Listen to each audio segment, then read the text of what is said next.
Hello, my name is Bill Kraus, and I'm part of the Design Intelligence team at Adobe. And I'd like to talk to you today about a data model for automatically generating typographical layouts. Before I do so, I'd like to first touch on why automated generative design is important. Content authoring is based on the idea that more and better tools will enable creators. But this tools-only approach has its limitations. First, more tools come at the cost of complexity and have a potential counter effect when there are too many options available. Second, the migration to mobile and small footprint devices limits the available UI space. Third, creativity tends to be limited by the available tool set. There is a well-known adage that if all you have is a hammer, all the world's problems look like nails. And finally, while most people can appreciate good design, which is the basis of art and advertising, only a relatively small proportion of people can actually generate it de novo. There are several ways to address this problem. The first is tool intelligence, where tools and their functionality are contextually aware. The earliest and simplest forms of tool intelligence is tool modality, where only certain tools are available in a given context, and tool organization, where tools used at the same point in the workflow are grouped together. The second approach is through content intelligence. Here, the system provides content suggestions such as stylistic recommendations like color and font, asset recommendations as to which image or other asset is appropriate, and layout recommendations as to how elements should be aligned. In some cases, a design template is provided as a jumping-off point. Note that while there is some gray area between tool and content intelligence, the former enables the user to take a particular action, while the latter suggests an appropriate outcome for an action. Finally, there is true generative design. Here we flip the user-machine paradigm. Instead of the user designing and the machine making recommendations, the machine designs and the user makes recommendations. For example, imagine, based on some criteria provided by the user, the machine generates a set of initial designs. The user selects one or more of those designs, and the machine generates new variations based on those designs. This iterative process is repeated until the user finds an aesthetically pleasing design that meets their criteria. Note that for generative design, the design experience is less one of de novo creation than it is the exploration of design space and the curation of discovered designs. While the user is not actually designing per se, they still retain a sense of ownership and investment in a design because they have uniquely discovered it. Why focus on typography? Well, it turns out that typography provides an excellent playground for exploring generative design. If we think about it, all designs are built upon three pillars: semiotics, style, and layout. Semiotics refers to the semantic and emotional impact of the visual elements in a design. That is, many of the elements within a design represent concepts, archetypes, and symbols that elicit an emotional response and convey information. Style refers to the colors, fonts, line shapes, decorators, etc. that provide the look of the design. And finally, layout refers to the arrangement of the visual elements within a design, which controls the design's visual flow. It's not a stretch by any means to recognize that typography encapsulates all three. Typography clearly has a semiotic component, as the glyphs and shapes combine into words and phrases to represent ideas and concepts. Typography also exhibits style in the form of fonts and colors.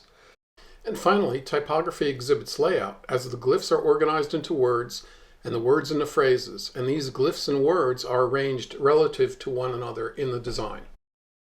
The next question is, why automate typography? Well, here are three rather simple graphic designs, all with a text phrase overlain on top of a single background image.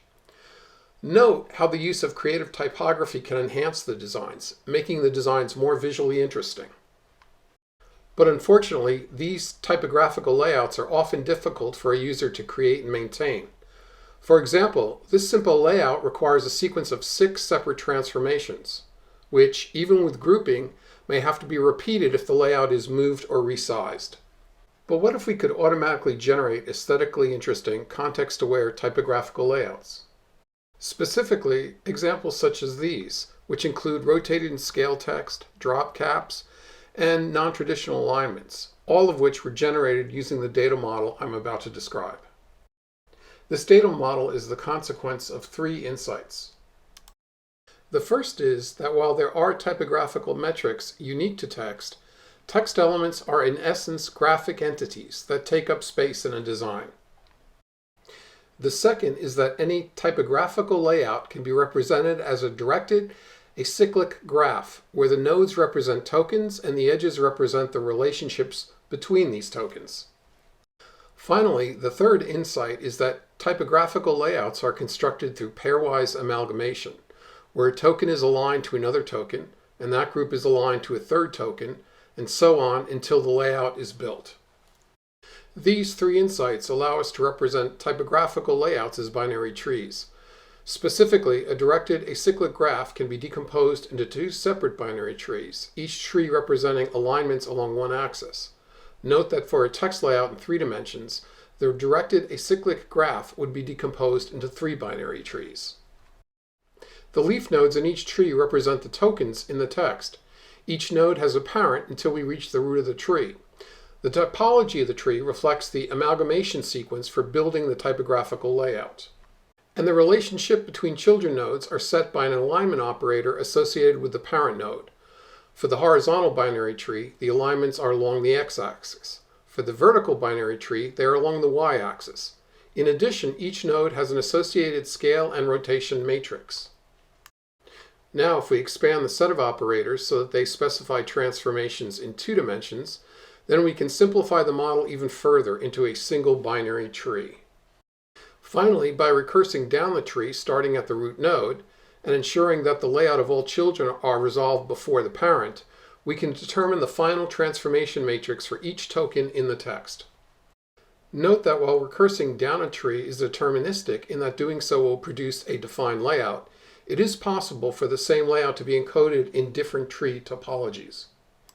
Here is a simple binary tree representation for a single line of text, a line left to right. The tree typology is deep, and each parent node uses a left to right, baseline to baseline alignment operator, where each token is aligned to the preceding group. Note that while the leaf nodes correspond to words within the text phrase, those nodes can themselves represent the root nodes of binary trees where the leaf nodes are syllables or even individual glyphs. This recursive nature of the model, combined with a flexible set of alignment operators, allows support for a wide variety of layouts, including non-Western languages. Here are 2 examples that are more aesthetically interesting. In both cases, the tree typology is broad, employing several alignment operators as well as scaling and rotation. Note also, while leaf nodes typically map to text tokens, they can also represent empty space as well as graphic elements such as decorators or even images, which can be placed within the text flow.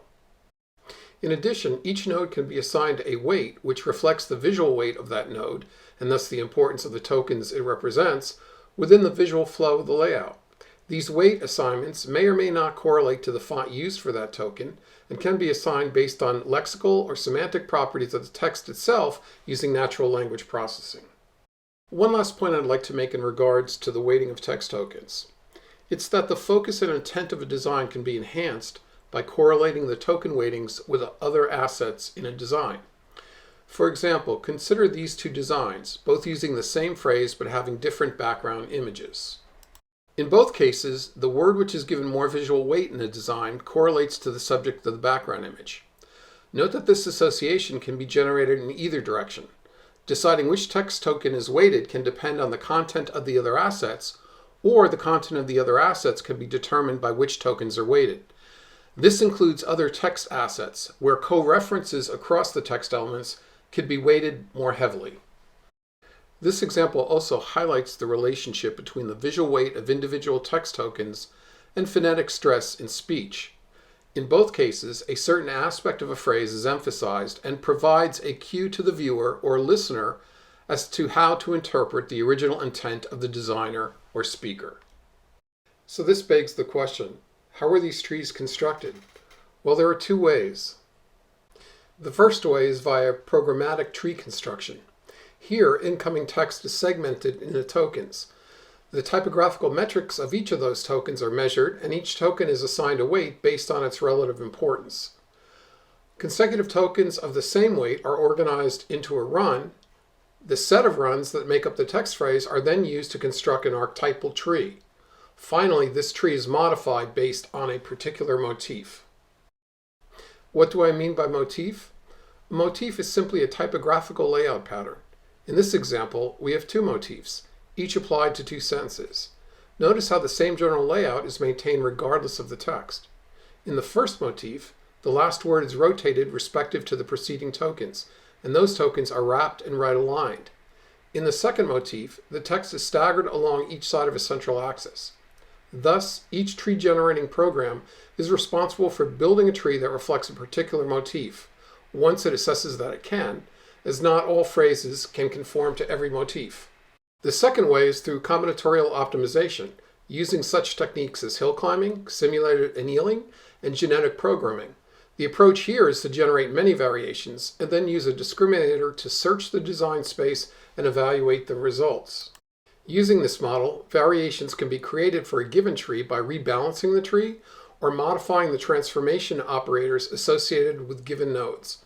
Variations can also be created by swapping subbranches between trees. As long as specific constraints are met, such as the set of leaf nodes must be immutable, lest the text itself be altered, this approach can quickly generate a large variety of typographical layouts for even simple text phrases. Not surprisingly, preliminary work along these lines have demonstrated the necessity of a well-designed discriminator, as many of the generated variations are suboptimal, suffering from readability or overlap issues. But this approach has also occasionally generated aesthetically pleasing designs, and in any case, the key point is that this data model is conducive to the automatic search of typographical layout space. That concludes my talk on a data model in support of the automatic generation of typographical layouts. I'd be happy to answer any questions you might have.